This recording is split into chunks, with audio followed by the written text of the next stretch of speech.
our Getting to Yes book club for Q1 2023. Thank you so much for being with us. If you're here because you got the book through the Power of Negotiation program that we did back this winter, we're really grateful to have you, and we hope that you got some good takeaways from the book. I know that it was definitely helpful for me, both on a personal and a professional level. So I'm very excited to have Callie Thorne leading the discussion with us today. Callie is from North Dakota, so she understands the Midwest rural life as well. And Callie is the business owner of Thorne Leadership, and she's done a lot of great work with the Maxwell leadership team, in addition to being a part of her own leadership business. Callie also has a cow-calf and yearling feedlot operation with her husband, CJ, and they have 3 young children. So she is a busy gal, and we're very excited that she decided to join us today. So with that, Callie, I'm going to let you take it away. She's going to give us her takeaways, and then we'll start discussing. Perfect. Awesome. Thank you, Katie. And I am so excited to be here with all of you guys. If you weren't here right away, I just asked Katie, I said, what's the temperature down there today? I know she's in Nebraska, and she said 45, might get to 55. And I was looking, and it's 20 some degrees here right now, which is much better than it has been. I mean, if we're above 0, we're feeling happy. And if the sun shines and it's not windy, right? All the things that play into nice weather. Yes, so we have a cow-calf operation. I'll give you guys a little bit more background. I am 4th generation on our operation, and my 3 kids, they're the 5th generation. And to give you a little bit of geological perspective, we're up in Watford City. Not that anybody knows where that is, but I'm about 2 hours from Canada. I try to speak really clear. I don't think I sound Canadian, but people always make fun of me when I'm down south. And I'm probably an hour from Montana. So way up in that northwest corner of North Dakota, and that's why we get chilly. But funny story, we don't normally calve this time of year. We have pushed back our calving to maybe end of April into May. And we had a bunch of bred heifers that we were going to sell in November or December. And prices were not that great. They weren't what we wanted. And so guess who has 200 heifers that we're about to start calving out in the next week or so? They will start. So always a fun and entertaining time. I have an 11-year-old, a 9-year-old, and a 5-year-old. And my boy is in between 2 sisters. He's 9 years old. And you guys, if he could stay home all the time and like just be with the animals, I think it was last night, my husband was going to go out and check at 10 o'clock, check the animals and stuff. And he's like, can I stay up until then? I'm like, we just had a time change and you've been on spring break for the last week. And so tomorrow is going to be rough for all of us. There's no way you're staying up till 10 o'clock. So we have a ton of fun at home, and it's busy. I do a lot with my Maxwell leadership team, whether that's keynote speaking or getting to do trainings like this for you guys, or even some coaching or rural women's masterminds, a lot of different opportunities to connect with people all over the country, really, whether it's young farmer rancher or farm family transition, communication, things like that. So getting to yes. How many of you actually, Katie, I'm going to change. Can I change my view? Yes, I can. So I can see everybody there. We're good. I just like to see the people who are on. So how many of you will admit you read the whole book? Oh, and Anita took her screen away already. Okay. No, some of you got it read. But it's been 3 years, so I don't know if it counts. Hey, totally. Yes. Okay. Okay. I want you guys to think about when you're reading it and stuff. So I had not read this book. I do read quite a few different books, and I was like, oh, this sounds interesting. I don't know how I feel about negotiating. But then when I started reading it, it's like, oh, this really has a lot to do with communication and how do I relate to others and what do I really think about negotiation. And so what I'm going to do is, if you guys have your books handy, even I'll give you a few pages of things that I highlighted. Granted, I have tabs and tabs. Katie, did you see that? Thank you for the idea, by the way. Yep, ours are like matching. And so when I got done reading it, I was kind of like, oh gosh, where do I begin? What do I begin to pull from the book and stuff? So I'm just going to pull a few things. We'll have some conversation throughout that, and then we'll break into some groups at the very end, so you guys can have some more discussion on it and stuff. But one of the first things, if you guys have your book, it's on page 11. And I think this was just a great start to the beginning of the book, where they were talking specifically about, is it soft bargaining? Is it hard bargaining? Like, what's my approach when it comes to bargaining? And they said, it's neither. Like, that's why we wrote this book, is we're here to change the game, and we want you to look at it a little bit differently. And I think one of the things that was important for me, and probably everybody to keep in the back of our minds on that page 11, is they talked about people, was the first one there. People, separate the people from the problem. I mean, man, if we could just start with that in all negotiations or all conversations half the time, right? It's like, okay, what's the problem versus who am I talking to? Why are we doing this? The second one was interests, right? Focus on the interests, not the position. Opinions is the third one. So in other words, am I looking at a lot of different options for mutual gains before I decide what to do? I think the keyword in that one is mutual gains, right? Is it just for me to win at all costs? Or like, am I really trying to negotiate so that both parties can find a win in this? And then that fourth one is looking at the criteria. Insist that the result be based on some objective standard. And I think that's one of the things I loved about this book, was just how much they gave examples, right? Otherwise, it would have been an even trickier read. I kind of thought it was a hard read. Anybody else? I like to read a lot of leadership books. Yeah, okay, good. Because I was like, I can't show up here thinking I'm super smart, because this was like a Harvard level read, right? So it was a little bit more in depth. But I think a lot of times, and this is what I loved about it though, was they talked specifically about emotions. They talked about this kind of at the beginning, and how often emotions become entangled, and taking positions can make this worse, because our egos, right? They become identified with our position. Well, this is what I believe. And oh, we play into our emotions, don't we? In fact, this actually happened just last week. I'm on the North Dakota Stockman's board, and we had a meeting last week. And long story short, we were asked from another state to give $10,000 to their Stockman's group to help fight some legal battles. One that we very much believe in and stuff, right? But you should have heard the conversation. You can imagine this going around when there's like 25, I'll be honest, probably 25 men and 3 women is what makes up our Stockman's board. But we were talking about, like, that's a big chunk of money, $10,000 to give to another organization to pay for legal fees to help fight an outside group that wants to take land and turn it into free range buffalo, like all this stuff, right? And it was interesting because you could just see the emotions in the room, right? And that was shown in the conversation. And I thought, how often does that happen? And I even brought that up in the room. I said, so we're playing on a lot of emotions right now, trying to make this decision. But I said, from like a business perspective, where would this money come from, right? And then we had that discussion. And so it's just interesting to think about, how often do I notice my emotions and how do they impact my negotiating skills? Okay. Anybody, I want to stop for just a minute. Anybody have any quick takeaways that they want to share from the book, what you thought when you were reading it and stuff? Like I said, I thought there were a ton of tools given and like practical examples, but I still think it was a really deep read. But being the coach that I am and the trainer and the work that I get to do in leadership, I was like, oh wait, but they're talking about emotions and mindset and all these things that play into it. So do a couple of you just want to share kind of your takeaways if you got the book read? I think that several times it's mentioned about, you don't trust me, you don't trust me. And the comeback is, it's not about trust, it's about the issue. And I thought, I'm in, because I need that.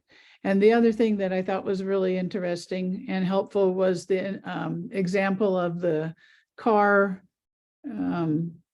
insurance person. His tree fell on the car, he said it was totaled, whatever.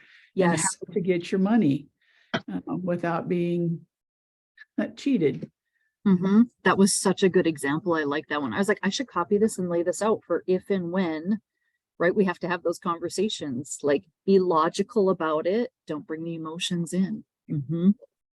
Very good. Anybody Thanks, else? Charlene.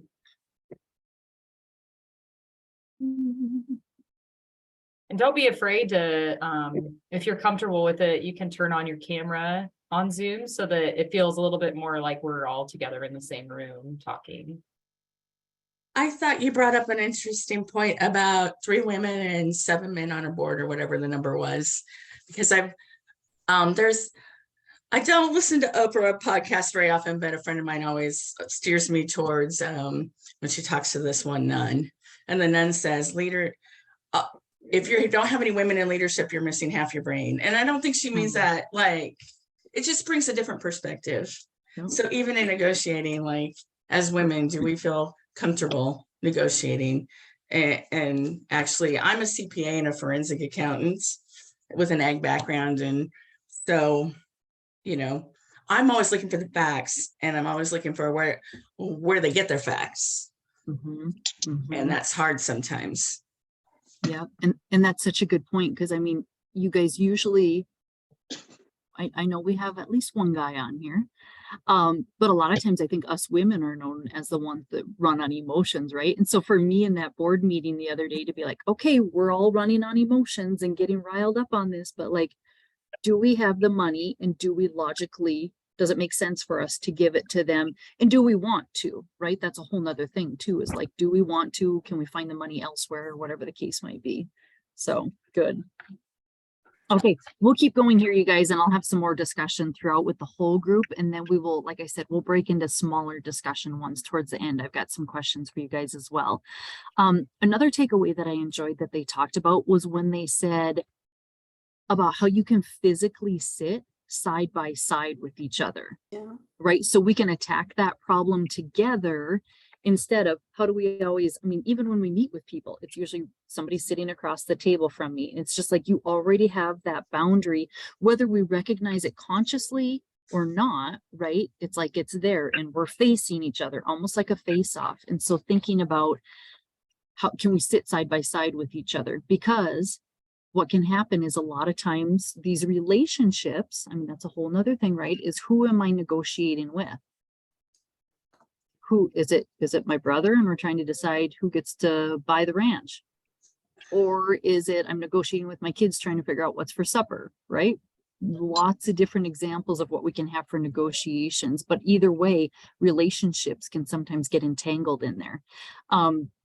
I liked in the book, they gave one of the examples they gave was, I think somebody came in and they said the kitchen is a mess, right? Did you guys remember that? And it was like, wait a second, how would I take that? Like, maybe it really is a mess, but do I see it as like a personal attack? Like, I've been working all day, like maybe you could have cleaned the kitchen or I should have cleaned the kitchen. And so that, how am I interpreting those things? What am I making it mean? So I thought that was a good example. The third point that I want to make too is the listening. That was one of the topics too, quite a bit in here, is how much am I actually listening?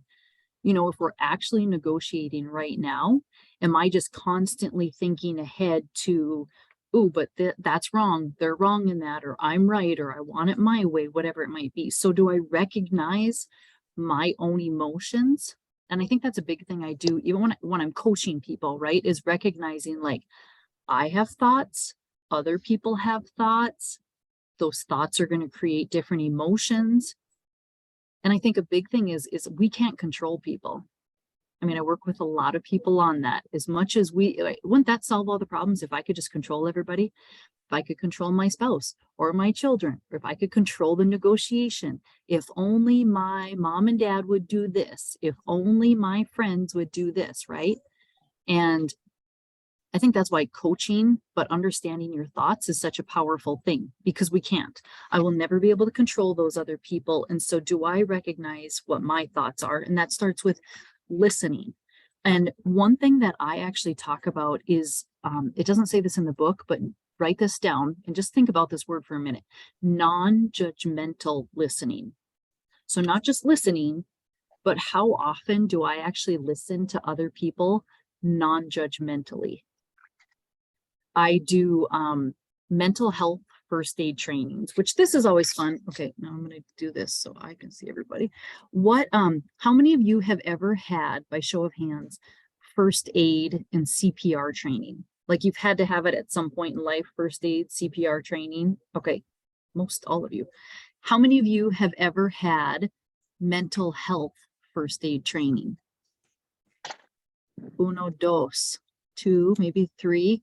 Some of you are like, what is that, right? Think of it as the similar first aid CPR. You can give them chest compressions and breaths, right? So you can stop the bleed.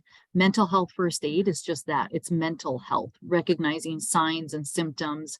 I absolutely love doing it. But one of the things that we talk about in that training is, are we able to listen non-judgmentally?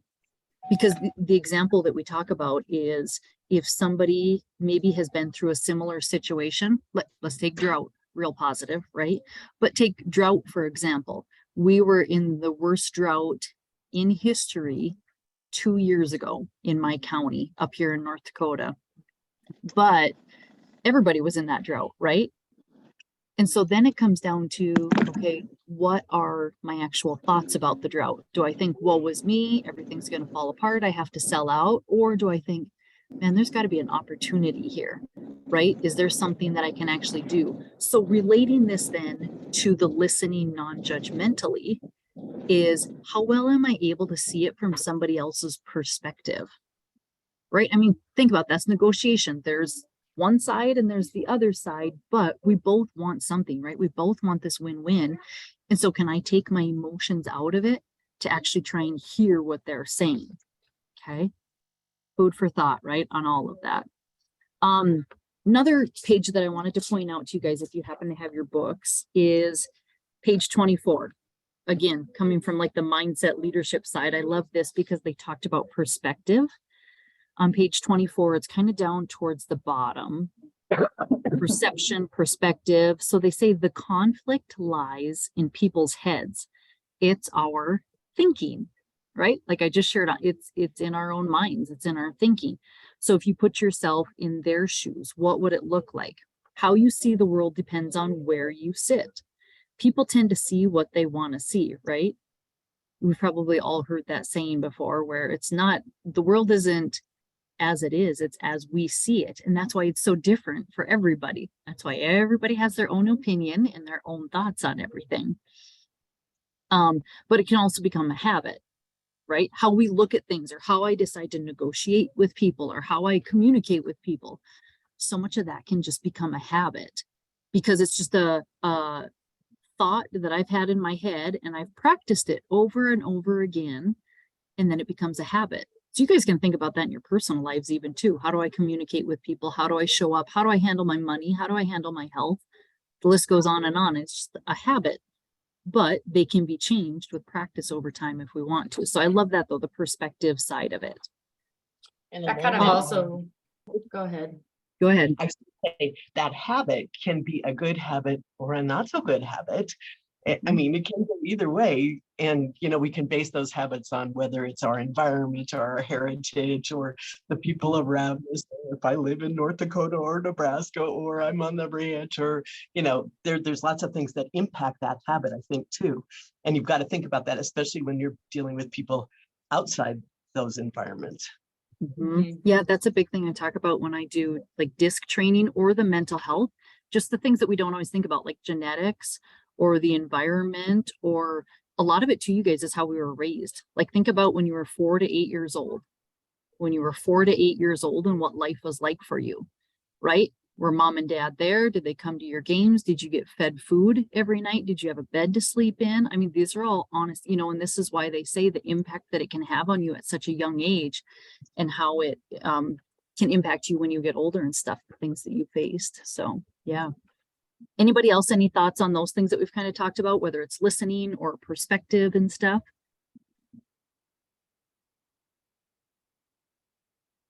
I wanted to point out a great comment from the chat in case anybody missed it. Charlene said, listen to hear, not to talk, going back to the listening aspect, kind of like Callie was saying.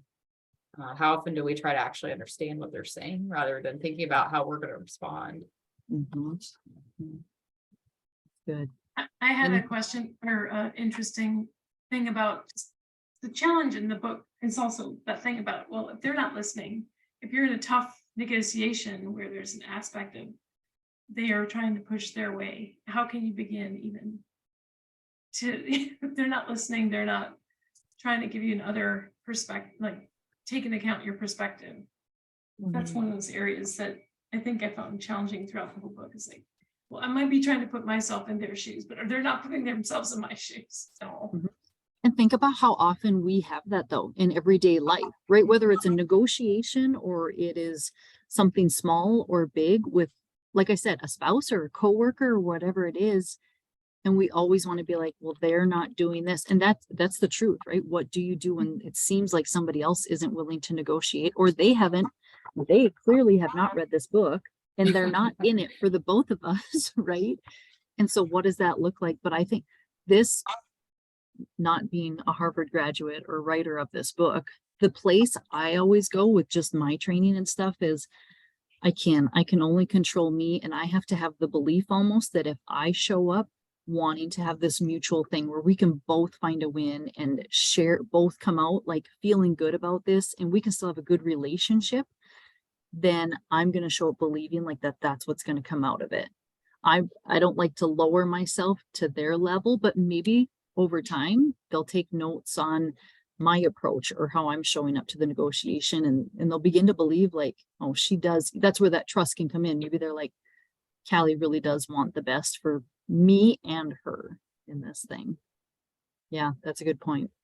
And could I add to that, the idea that oftentimes I think we think that our negotiation has to be done now, and just slowing everything down, I think can help in these types of scenarios. You know, if there's a little feeling of bad faith with the other side or whatever, just slowing down. There's no rule that says you have to negotiate right now, be done in the next 3 minutes, and then you go on your separate ways. You know, it's conversations, even simple transactional things can stretch out over time, you know, especially if you're not getting, you know, what you want, you know, so just an idea.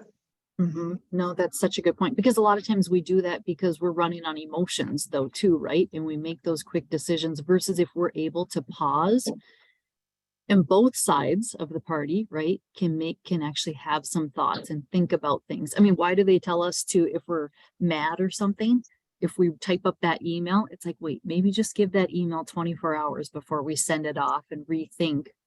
Give my mind a little bit of time to think about, is this something I really want to send and stuff? So yeah, good point, Ella. Anybody else, any thoughts they want to share real quick? I was going to say that to kind of go along with Margit's question about why don't, you know, what happens if they're not listening, they're not there really. In the back of the book, they really truncate the problems. And so like on page 198, you know, what if they won't play? And they go through and they kind of answer your question that way. So I thought they did a nice job with the book laying it out.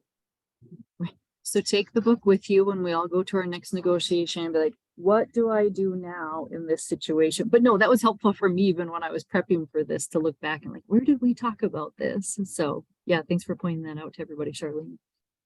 It's a great play-by-play. Yeah, exactly. One thing that I liked too was this quote. I think it was maybe back on page 26. It says, understanding their point of view is not the same as agreeing with it. And I just thought that was so good. Like I can understand somebody's point of view. And I think if we all worked a little harder to do that in life, right? The world might be a little better place, but I might still keep my opinion or my thought about something. It doesn't mean I have to agree with theirs, but it kind of goes back to that listening. Am I actually hearing theirs? Right? Because I can be just as passionate about something as they are, and it might be the completely opposite side. Right. And so how open am I to understanding that's their point of view? And I don't have to agree with it, but am I listening? Right. Or am I letting the emotions ride because I'm getting fired up and it's not going my way? On page let's see. It's kind of 35, 36, 37, where they're really talking about communication and really just thinking about what's my approach when it comes to communicating. We don't always maybe think about this, or we're not as aware in our communication style, which I think is interesting. They say active listening improves not only what you hear, but what they say. And so I actually do this in my mental health first aid trainings too, is I ask people, how do you know if somebody is listening to you? Well, they're looking at you, maybe they're making eye contact, they're nodding their head, they're repeating back questions, they're engaging, right? You guys know when people are listening to you. Now, here's my question. Can you tell when somebody's not really listening to you? Oh my gosh. Yeah. I mean, they might be on their phones, or they might be distracted or looking around, or the next day, they have no idea what you discussed, right? And it's funny. And then at the same time, you guys, I can so tell when somebody asks me a question, like they'll say, hey, how was last week? You spoke in Mississippi. And if I start to tell them, I can tell if they really want to know how it went, right? Or if it was just the generic, like, hey, how are you today? Hey, how was last week? And I'm like, oh, they don't really care. Versus you guys have those really good friends, right? And it's like, oh, they'll ask you every detail, and they really do care. So that communication, have any of you ever heard of DISC before? DISC? I do DISC training with different teams and individuals and stuff. And it is so interesting to learn that, because I know then if I need to negotiate with my mom versus say my husband, I know how to show up and have conversation with each of them, right? So I think just having even a slight understanding of DISC or some sort of communication tips like that is super helpful, right? I might need to show up a little bit quieter, calmer, slower. I need to know that my mom is loyal and family focused and all these things, right? Versus my husband, I maybe need to be more bold and direct and give him the facts and stuff. And so that's interesting to think about. If you know who you're negotiating with, what can that communication look like? Or how do you need to maybe match them a little bit more too? So let's go to page 43. I was going to share something on that. Page 43.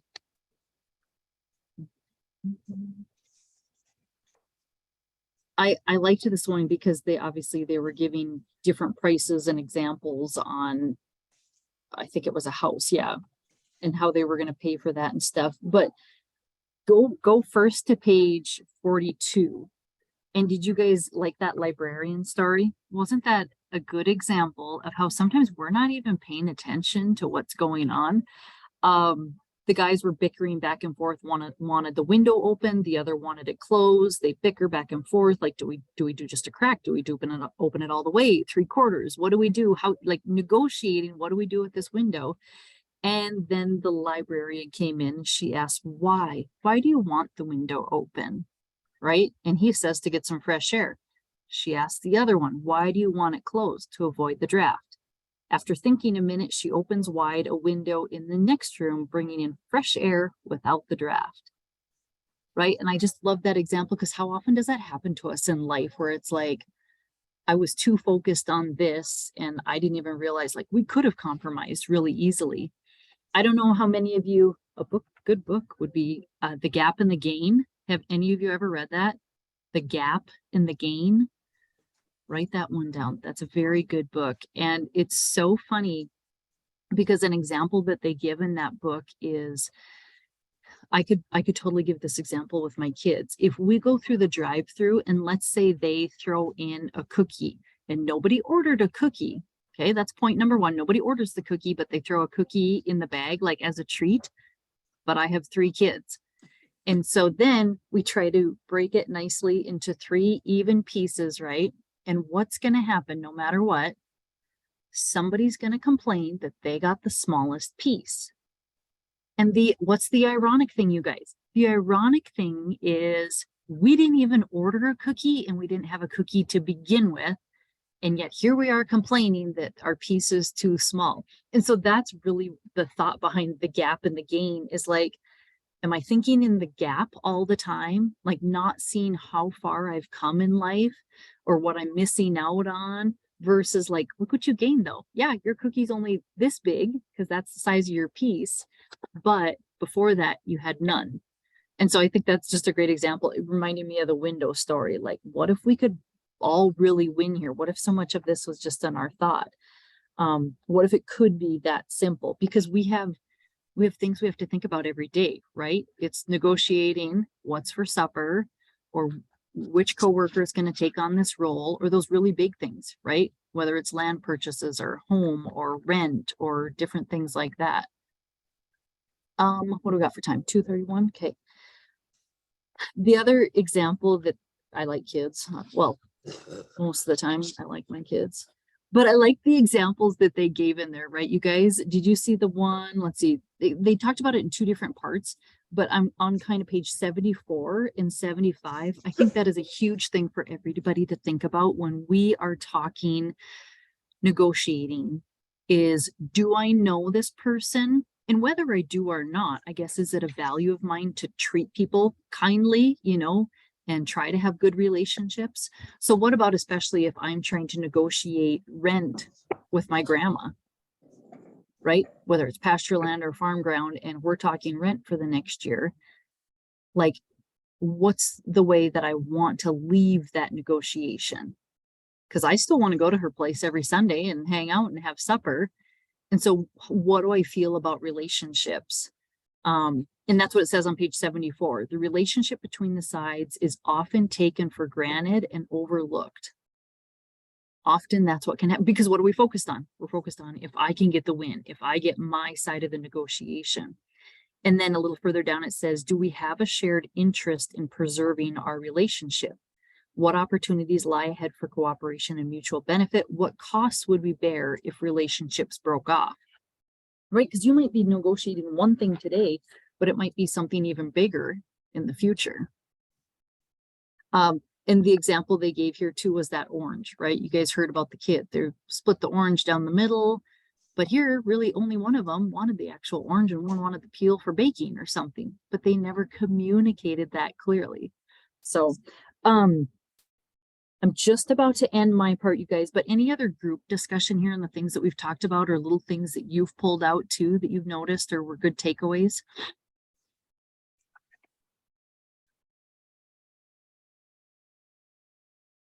I had never heard the concept of, I believe the term is BATNA, the best alternative to losing or breaking off negotiation. And we just recently negotiated with a land purchase, and that was a godsend to say, well, what's the worst case? You know, I mean, if this totally breaks down, how bad off are we? And that made our ability to negotiate much easier. That, you know, we're negotiating with a not real close friend, but a known quantity kind of deal. But it wasn't going to be horrendous if it just broke off. We weren't any worse off if we failed to come to terms, but we certainly could be worse off if we insulted her or paid too much for the property. Both of those would be worse than just walking away from a, you know, but that was something I took away that I really enjoyed. Mm-hmm. I love that you brought that up, Lee. That was actually like my next point was BATNA. And the thing that I had written down about it that was just a good basic definition or reminder is we negotiate to produce something better than the results that I could have attained without negotiating, right? So it's like, what's that pro of being able to negotiate? It's like, we want a better result. So I'm glad you brought that up. Best alternative to a negotiated agreement. Anybody else, anything you want to add? I liked how you summarized that. Could you repeat that, Callie, about like kind of just. Yeah, that and one? these are probably not my words. This was in the book, I'm sure. But it says, we negotiate to produce something better.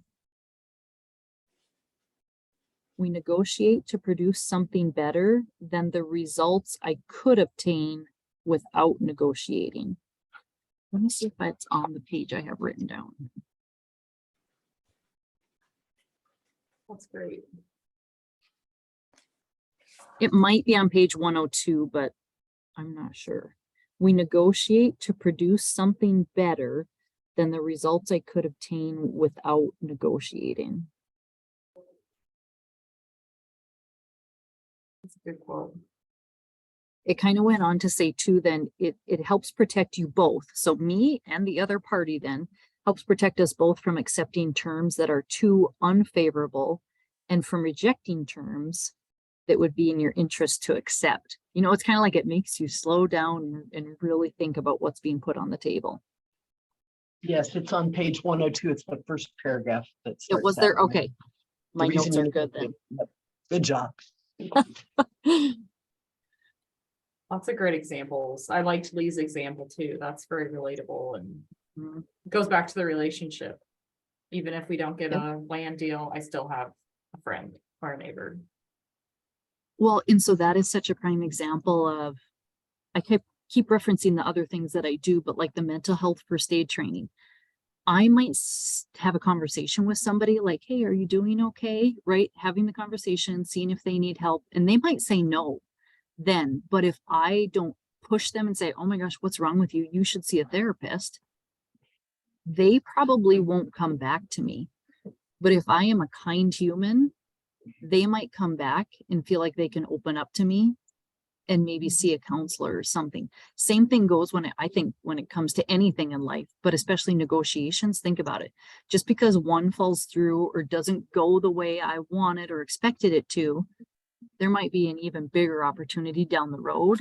And if I wrecked that relationship, if the opportunity might not be coming to me. And I think right along that line too is your reputation as a negotiator.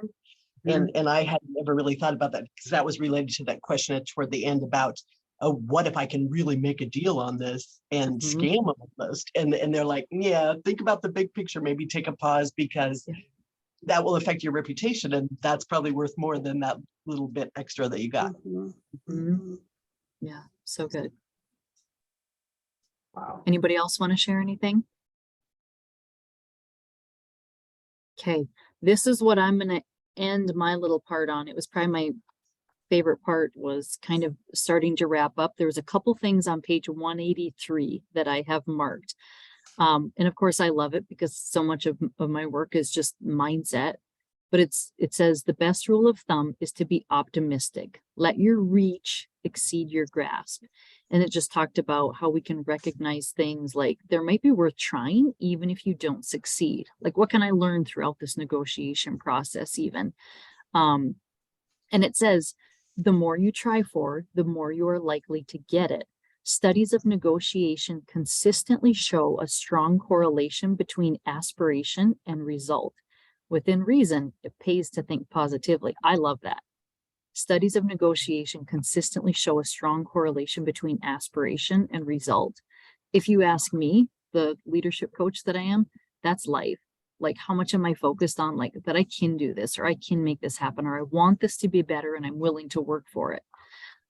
The other part that I really wanted to end by reading was on a little bit further down on page 183. And it says, if you understand the other side and they understand you, if emotions are acknowledged and people are treated with respect, even when they disagree, if there's clear two-way communication with good listening, if there's mutual trust and confidence in another's reliability, and if people problems are dealt with directly on their merits, not by demanding or offering concessions on substance, negotiations are likely to be smoother and more successful for both parties. I feel like it just kind of wrapped it all up together there in that nice long sentence about all the things, the communication, the emotions, the thoughts, the trust. And I thought that was a great little takeaway of just being optimistic. What can it look like? So with that, you guys, I think what we will do is Katie is going to break us into some different smaller groups so that you guys can discuss. I've got a few different questions. We'll see, of course, how many we get through and stuff. But I want you guys, the first one I'm going to have you do is just talk about negotiating, whether it was before you read the book or even during it. How do you feel about negotiating, and what do you think is the hardest part for you when it comes to negotiating? Is it Is it tricky because you think you're not a good communicator? Is it because you're quieter? Is it because you feel like you're not intelligent enough? Is it because I worry about relationships? Okay. Katie's got it there in the chat there. How do you feel about negotiating? What's the hardest part about it for you? What makes it difficult? So we'll break into groups. We'll probably do just 5 minutes or so, and then we'll come back for another question or two. Yep, we'll just do 5 minutes here and then I'll call you back with a minute left. So enjoy your time in smaller groups. And if you're new to breakout rooms, you should see a pop-up and it's telling you to go to room and then it'll have a number, just accept and it'll send you that way. And I can help you move over if you are needing help getting moved over.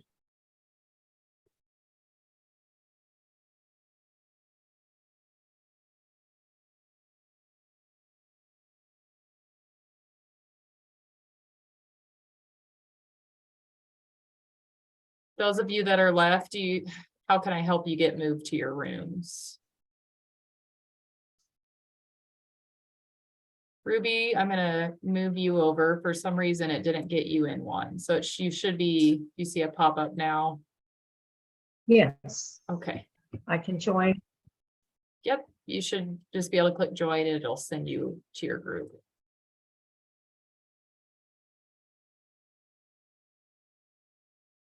Courtney, Nancy, Melissa, and Naomi, how can I help you? We could also just maybe talk here. It's a small enough amount of people. That's what I was wondering if that ever happens, Katie, where Yeah. people maybe are driving or doing something Yeah. and aren't able to get to. Yeah. Yeah, and it's okay if you're not able to get over. We'll probably talk about it here anyway. So. Yeah. That was a great discussion. Lots of wisdom in this group. Holy cow. It could almost be an entire just discussion thing with the whole group. Yeah. But Yeah. they'll all get to share here then this way. Yeah, so. it's kind of nice. I feel like it's hard on Zoom sometimes for people to feel comfortable sharing, or Right. that it's like you talk over each other because you're hitting on mute at the same time. I think it's just kind of nice to have the smaller group for that purpose. But I loved what Ella said. One of my mentors, well, actually, I student taught with her. I was an ag teacher before this job, and so she's my cooperating teacher, and she always said, go slow to go fast. Kind of like what Ella said, like if you slow down, it's actually gonna be more efficient. And so it's just such a great, and it could apply to so many things, but I thought that was cool what she said, because it is true, we get rushed and then. Well, and it's So. funny because how often do we do that in so many things, right? There's some places where it's like, I should just make a decision faster, right? And then there's the other places where it's like, oh, I should have slowed down on that. Like just being able to recognize that, I think is a huge thing. Yeah. Being able to recognize, okay, I need to speed this up and make a decision because I'm just afraid or nervous about what the outcome might be versus like, I should probably slow down. Something John Maxwell always said, and I share this a lot of times when I'm talking, is he said, and it more so applies to people and relationships, but he would always say, walk slowly through the crowd. And that was like a game changer for me because I am always on such a mission, or I've got my to-do list. And I can share that example with the group too, if we have time. But in other words, do I notice people? Do I recognize when I say to somebody, and I give the example of, I have a neighbor who was in the grocery store, and long story short, I was in a hurry. And she said, oh, I asked her, how you doing? She said, oh, okay. And if I had just been not paying attention, like I would have just been like, okay, good, have a good day. But it's like, oh wait, she's not doing okay. And I remembered her sister had just passed away 2 days prior, and so it's like, if I could just walk a little slower through the crowd, what else might I notice? Wow. Yeah. That's very good. And I'm kind of a go. So Same. slowing I think down. it's part of our culture, Yeah, exactly. Yeah. but I guess- also sometimes we do it to ourselves. Oh, for sure. So For sure. Yeah. That's my whole talk next week. What is it?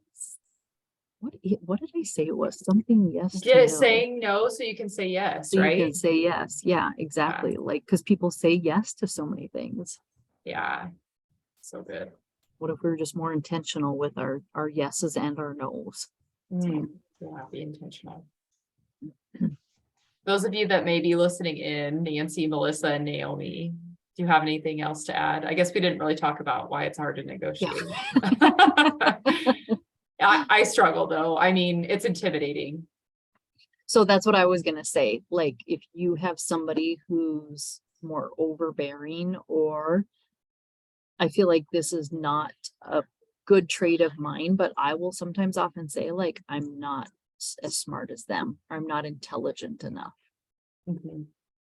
And if I show up that way, then my confidence has already tanked, and it's like, oh, maybe I am wrong, or maybe I'm not smart enough to know all my, have my But that's facts. position, not interest. Right, exactly. Mhm. Yeah, wow. But I do the same exact thing. So. But yeah, it's just like a mindset shift. Like, instead of saying I'm not good enough, maybe Mhm. what am I here for? What do I Mhm. want to walk away from this with? So, Yep. yeah. I called everybody back, so we should start getting Trickling everybody in. back, hear what they had to say.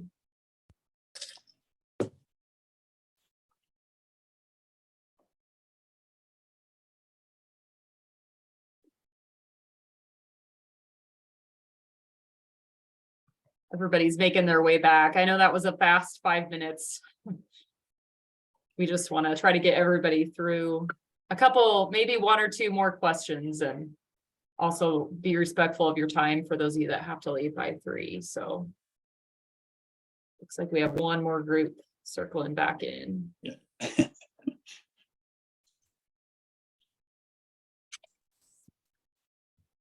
Hopefully. It's always awkward when it like shoots you back, and some poor person was trying to finish their story. It's like, oh, like you just I want to look at know. everybody at that time, like, oh, never mind, we won't finish that. Oh, I hate that. I know. But then you've Yeah. always got your detailed person who's like watching, oh, we've got our minute, we've got 30 seconds left.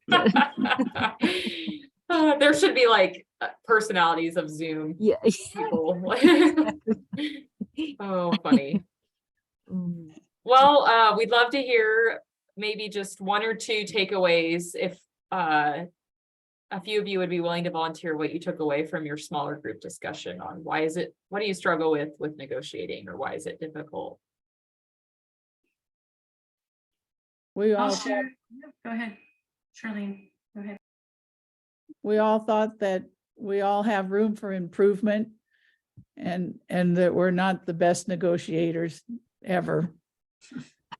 That our emotions really take over, and those are hard to control.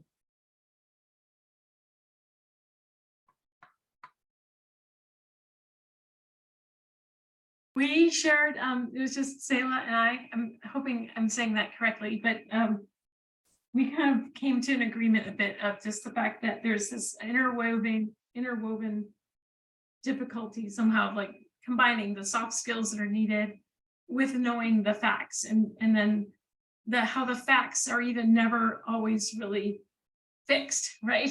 You think you might have them, and if you don't have them, you're really up shit's creek. Sorry to be blunt about it, but the facts are critical, and that's the element of like I'm kind of stuck in a situation with that. So yeah, facts are critical, balancing them with the trust and all these other soft skills. So much to think about that plays into it, right? I even admitted in our small little group too, I was like, sometimes I feel like I'm not intelligent enough. Or if you are negotiating with someone who has a stronger personality type, or they're not there to listen, they're there to just push their agenda on their side. And then you start to question yourself, and then your confidence can tank, right? And just how fast, then we go back to the Ella, like, what can we just all slow down and think about things that might be in the best interest for everyone? Good. Anybody else want to share one?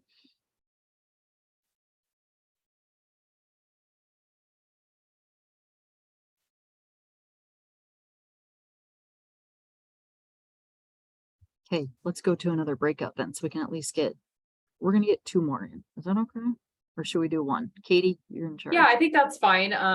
If you need to leave by 3, Right. that's perfectly fine. If you want to stay on, if we go over 3, please do, and we'll just have fun talking about it. We'll do this one. Katie, Uh-huh. Katie, if you could tell us how many would be in our group, we kind of struggled there. There were just 2 in our group for a long, long time. Oh, okay. Do we have more people coming or not, or should we start? So I Well, think I've got it most set groups so had, that there's 3 in most- every group. yeah, right and it looked like now. some maybe only had 2 that were showing up in. Yeah, a couple people, I think maybe are driving or weren't able to click in to join their group. so you may not. Yeah, I've got it set so that there's 3. So I'd say, if you feel like you've got who you've got, you can go ahead and get started and they can join in late. Thank you for checking. Okay, this is kind of a 2-part, so we'll speed it along. But I want you guys to think about a time when you were maybe a little bit nervous about a negotiation. Maybe it was a bigger negotiation that you were part of, but then that also kind of leads into part 2 for poor Katie, who's trying to write down my questions, I'm sure. Fine. So maybe a It's okay. negotiation you had to deal with, but then my question is, how often do you participate in negotiations? Are you kind of along for the ride, or are you like the main, I'm in charge here making negotiations? Are they usually like smaller ones, like I decide what's for supper, we're not negotiating? Or is it the land rent or purchase, a big purchasing agreement, and some of those bigger ones? So how often are you part of them? Or when were you maybe nervous about a negotiation? So you can take one or other together. So break. All right, here we go.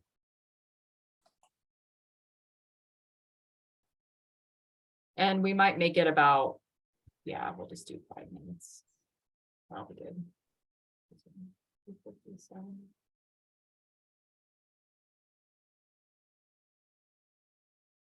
Nancy and Naomi, can I help you get switched over to your room? Ruby?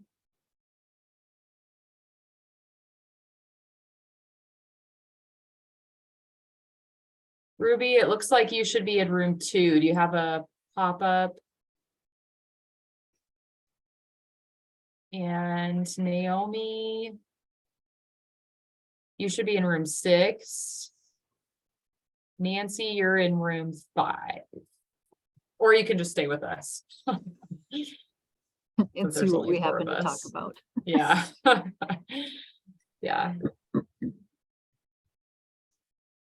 Oh man, I would agree that if it's something that is a big decision that my husband and I have to make, I tend to let him do it. I think I might have already shared this example with you, Callie, but we also have more heifers than usual this year because we decided to buy some, since they were, like you said, the price wasn't great, but if you're buying them, it was great. So we got some heifers hoping that they increase in value and we can have some good replacements for next year. But my husband, when we got there to kind of decide if we were going to buy the heifers or not, my husband said, you're gonna Yes, do you did tell me yeah, this. he's like, you're Mhm. gonna make the offer, and I was like, so it was good for me to do it. And I had just started reading this book when we went there, so it was kind of funny because it was like, okay, I gotta remember not position, what's my interest, and but then also you look at the other side and it's like, okay, he's got to cover feed costs, which is really everything's high with inputs. So Right. So do I have the logistics, the Yeah. facts behind it and stuff? yeah. Mhm.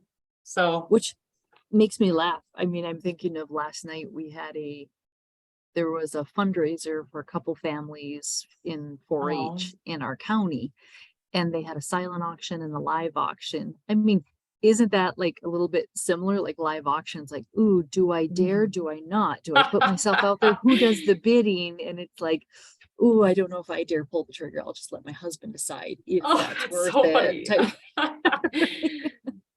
Yeah, I get what you're saying. Uh, Yeah, so yeah, how can we participate more and feel comfortable with it? mhm. And some of that's just, I mean, so much of that can play into what we talked about earlier too, right? Mhm. Was I raised to not speak or participate, and it's handled by the men? I mean, that's a Mm-hmm. generational thing too, somewhat. Yeah, wow. Or just how we were raised and stuff, or it goes back to DISC training too. Am I more dominant and outgoing and like that control, or do I kind of sit back and that's actually part of the things I cover when I do DISC is a lot of times, sometimes the S's and C's won't, especially S's, because they're just so go with the flow, like they don't want to ruffle any feathers. So they're just like, whatever you want, I'll go with that. You know, you pick the restaurant we're eating at tonight, I'll be fine with it. And so they don't ever speak their mind and stuff. They want harmony. Mm-hmm. Yep. Is DISC a personality thing? Kind of like Yeah, it's Myers-Briggs kind or of, the it's Enneagram? similar. They say Okay. it's like a behavioral assessment. So yes, Okay. like I've if never people heard have of done that till today. Enneagram or any different ones, yeah, DISC. The John Okay. Maxwell team I'm has a definitely specific one, and it's pretty Okay. fun to do with people. Yeah, I'm gonna check that out. I had never heard of that. Mm-hmm. Yep. And then I'm assuming each letter stands for something. Yep, exactly. D, I, S, and C. So D's are going to cool. be that more dominant. I's are like outgoing and like to talk, like to have influence. S's are cool. going to be a little bit more quieter, loyal, very trustworthy, family orientated. I mean, you want, they're good people. C's are very detailed. They like to be very specific and analyze things and like the facts. So I love stuff like that. It's cool. yeah, it's so Which fun one when are I do. you? Well, the interesting thing is it can change over time too. It's not like you're this for your entire life. Oh, So like that. I am much more DC with some Okay. S. Nice. I'm kind of an can see odd that. mix because all three show up. Yeah. But like if I go Yeah. do this in the schools with the kids, I'll be like, what do you think I am? And they're like, an I. And I'm like, no, I'm just That's not pretending even- to keep you engaged. Because That's so eyes are fun. fun and they're exciting and they like to tell stories. And so then they think that's what I am. I'm like, no, I'm really just That is so awesome. trying to be a good presenter. I love that. That's great. Okay, I'm wondering, maybe I could just broadcast the next question out and then we don't have to bring it back in. Is that okay with you? Mhm, That yep. might be more effective. So which question do you want to You be their mean like last as question? answer it as the whole group or whatever together? No, I can broadcast it out while they're still in their Oh. groups and then they can just talk about it. Gotcha. Is that okay? Yes. Might Yep. save a little time rather than Mhm. come back and then go back. Yep. I'm going to do. I'll broadcast so they know.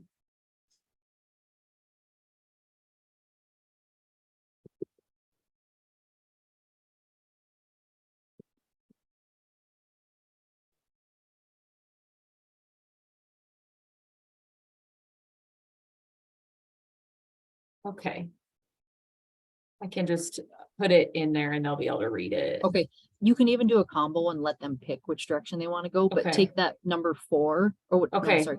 How But often just do we put, negotiate how with often ourselves? do you maybe negotiate with yourself and Okay. and what's one thing you'll try or you'll at least consider? What's one thing you'll try or you'll at least consider when it comes to your next negotiation? Okay.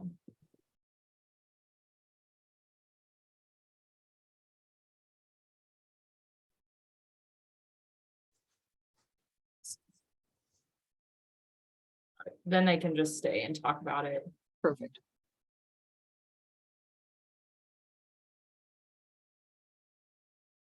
Does that work out? And then everybody can.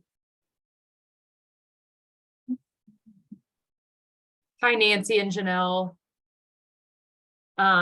You might have missed it. We decided to send another question out to the groups, but if you want to just stay with us, we can talk about it here before. Well, we the rest of my close group up. had to leave. Oh, okay. You can So hang I out was with by us. myself in a breakout room. Shoot, yeah, okay. No problem. You can hang out with us. We're just talking about the questions too. So to finish it off, the two questions are how often do we negotiate with ourselves? And then what is one thing you will try in your next negotiation? So, yeah. What do you think? Or I would say I probably negotiate with myself a lot. Mhm. Totally. I We luckily do it all like- day, every day. Yeah. Yeah, I was gonna say I win some, I lose some. More But than I we find it- probably realize. Yeah, I was gonna say I find I do it on purchases or anything like from even small purchases of, well, do I really need this? What am I going to get rid of if I buy this? Yes.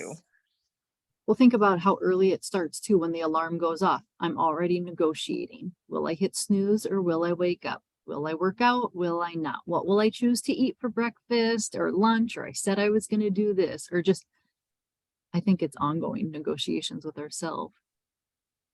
Yeah.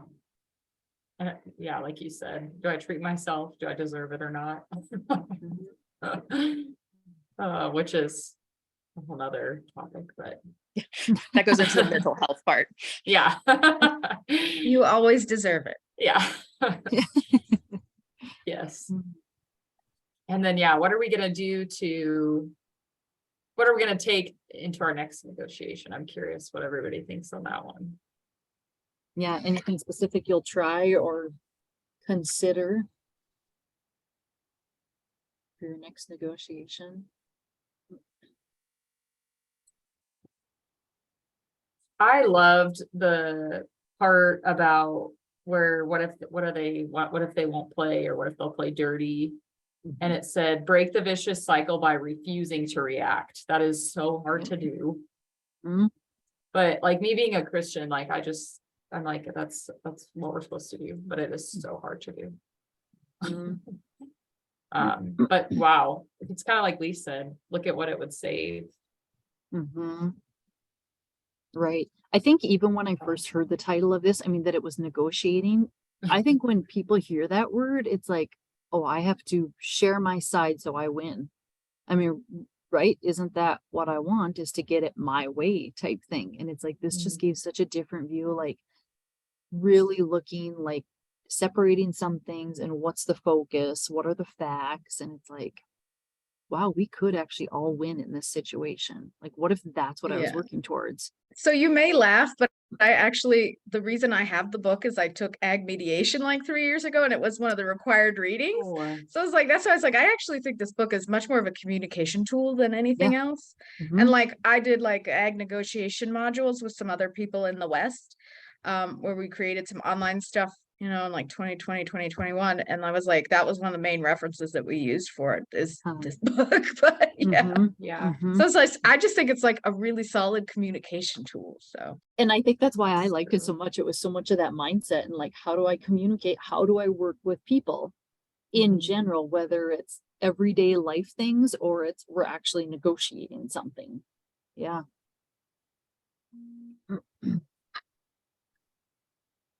Yeah, the title maybe deceives us. Or we have a preconceived notion of what it's supposed to be. Mhm. Yeah.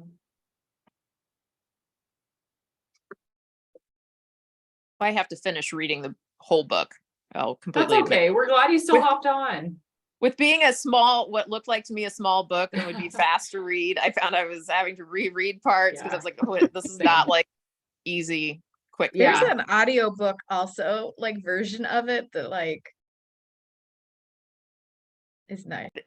There was, because I looked for an audio because I do more driving and stuff. So I was always looking, but all I found was a summary version on Oh. audio, but I was only on Hoopla and Libby. So it might have Oh, it's on Kindle. Yeah, that's why.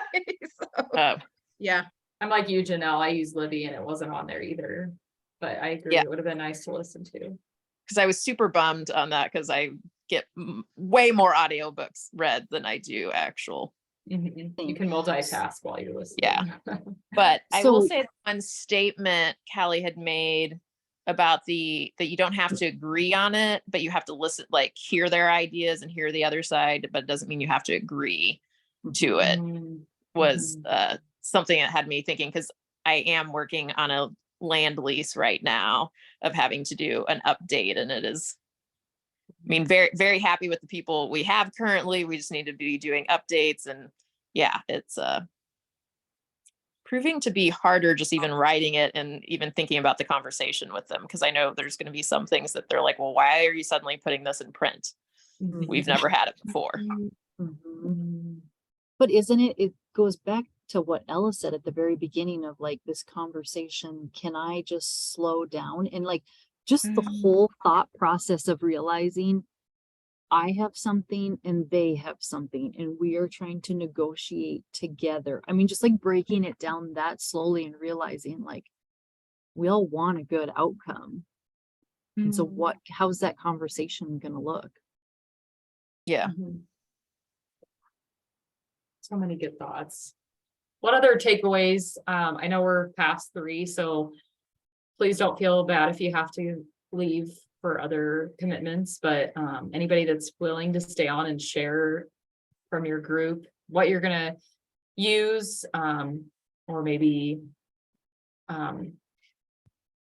how often we negotiate with ourselves, just any other takeaways you had we'd love to hear them. We talked about how sometimes women feel that they're not empowered or they're not listened to. So that's something we have to work on all the time to recognize that we're an equal partner. So I'm glad you shared that. As I'm looking around now, I see Lee is gone. You guys will laugh. One of my original questions was just how often do we as women join in on maybe bigger negotiations or share our input and stuff? Because I do think it's often, you guys will laugh. I was telling Katie that last night we had like a 4-H benefit auction.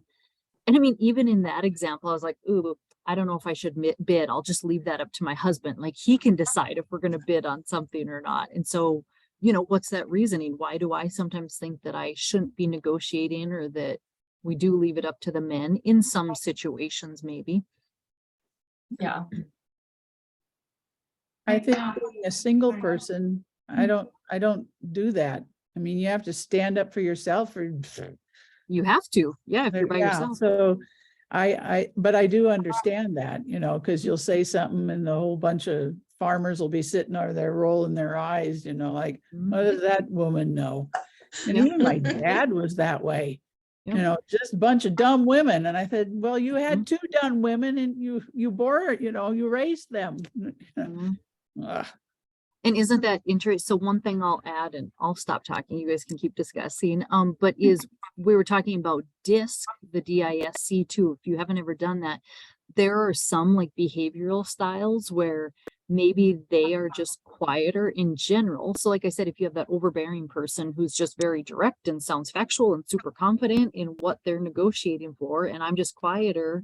I mean, we might be negotiating where we're going to go eat supper, and it's like, oh, I'll just go with the flow because I don't want to ruffle any feathers or cause any problems, right? So I'll just go with whatever you say. Or the other thought too is, how is it maybe a generational thing too, or male versus women thing? How often have I been taught, like, you be quiet, this isn't your role, this isn't your position, or I'm the one who handles this. So just more food for thought for some, in some situations.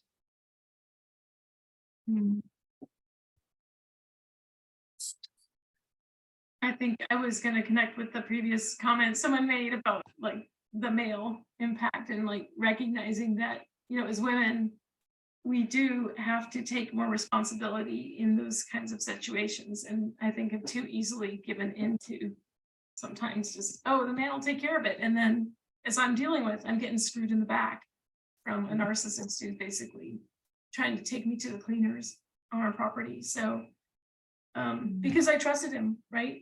But it's then my own due diligence would have been to try to take other steps. And if it hadn't changed, the marriage would have ended much longer ago, right? So anyway, tough. Thanks for sharing that, Margaret. Any other Yeah. takeaways, you guys, on like what you'll maybe consider or try, like out of all the different ideas or things you could focus on out of the book?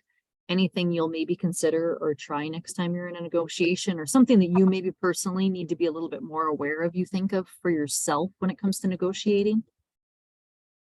I think for me, it's listening more, listening deeper, being in the present, because I think as women, especially, we're worried about who's picking up the kids, who's doing this, and we're still trying to focus. I mean, I realize that now my kids are both in college, you know, just graduated from college, and I'm like, wow, work seems so much easier when I'm not worrying about picking them up, going to games and everything else, making their lunches. Yeah. Now you've got me thinking about practice tonight. Yeah. This one's we're riding the bus home, but I've got a 4-H council meeting and this one's coming. And I have a daughter who works 4 10-hour days at a hospital, and she calls me on Fridays, and it's like 2 or 3 times a day. And I'm like, you need another job because I'm still working. I guess I've learned a little bit about like trying to be more objective in my situation of like separating the emotions from the, so that's helped me like gain more proficiency at that by being forced into a situation where I really do have to pay better attention. But again, it's like this at the end of the book where it talks about this jujitsu, and it feels just like that. It really does. It feels like this martial arts kind of, okay, where's the next attack going to be coming from? And having to be prepared, like to look for those signals and understand the emotional with the, you know what I'm saying? So it's like, I'm learning a lot about that. But Well, do you have a good attorney? Like, get a good attorney so you have someone supporting that's you. That's where I reached and- out to you, and that as soon as this call's over. I mean, there's a lot. Get the right people involved. Yeah, it's been tough. But you learn learn through hard things, and sometimes there's challenges with any of these negotiations. Is like you just have to be open to learning. So I think that's the beauty of this book, is like really giving those guidelines and those guideposts. I think that's the big thing I was going to say too, is there are so many different tools in here that we can use, right? And so to think I'm going to apply all of them in my next negotiation, what's the 1 or 2 that I know that I could do better with, or to start to just practice? And that's anything in life. If I want to start saving money or have a better relationship or have better health, I mean, we can all think of 20 things we could do better in all of those arenas, but let me just start with one, and start implementing that, start practicing that, because it's going to take time, and I'll fail at it, and then I'll try and do it again, or do it a little bit better or differently. Kathleen, you had your hand raised. Did you have something No. you needed to tell us? My comment was, I've only read the first few chapters, and I'm one that if something happens today, it'll be 3 days from now, I think, man, I should have said this, so it gets to where I need time ahead of time, that I need to make a decision. Like, I don't want somebody to pop on a decision on me today, especially if it's a huge decision or a expensive decision or an investment type thing. And I don't know if that gets in the book, but I don't like to argue. I feel like I lose all the time anyway. But now with this book, I mean, first of all, you gotta, I guess now it's like putting in the forefront, what is the decision to make? And then back up and think, okay, how many different ways can we get to that where we're all happy? And so that's was great about the first several chapters of the book. I mean, I got my highlighter and I was ready to just highlight just a few things. Well, I probably highlighted it now, but anyway, it's just an awesome book, and I can't wait to finish it. But that, for me, I just need time ahead to know, and to know all the details that are going to be going into this and who we're going to be talking to. Which kind of brings us to what's our next book? Yes. Yeah. So that'll be announced probably in the next week or 2. So you all are on our email list now. We have your emails since you registered. So if you weren't already on our Nebraska Women in Ag email list, you will be added to that. So we'll announce that soon. Yeah, the gap and the gain is on our list already of like what to consider. I will tell you that our next book is going to be a little less technical, but it'll still be relatable to real life. So yeah, we are going to hang on just a little bit longer. One thing that I do want to point out is this book is part of a grant that we received. So if you would be willing, we would really appreciate if you could complete a very short evaluation for us. I just put it in the chat. If you could click on that, it'll take you to a short survey that you can complete, just mainly about what you learned by reading the book. And I'll also email it out. If you don't want to do it right now, you'll get it later. This will also, the recording of our discussion will be sent out to everybody who registered. So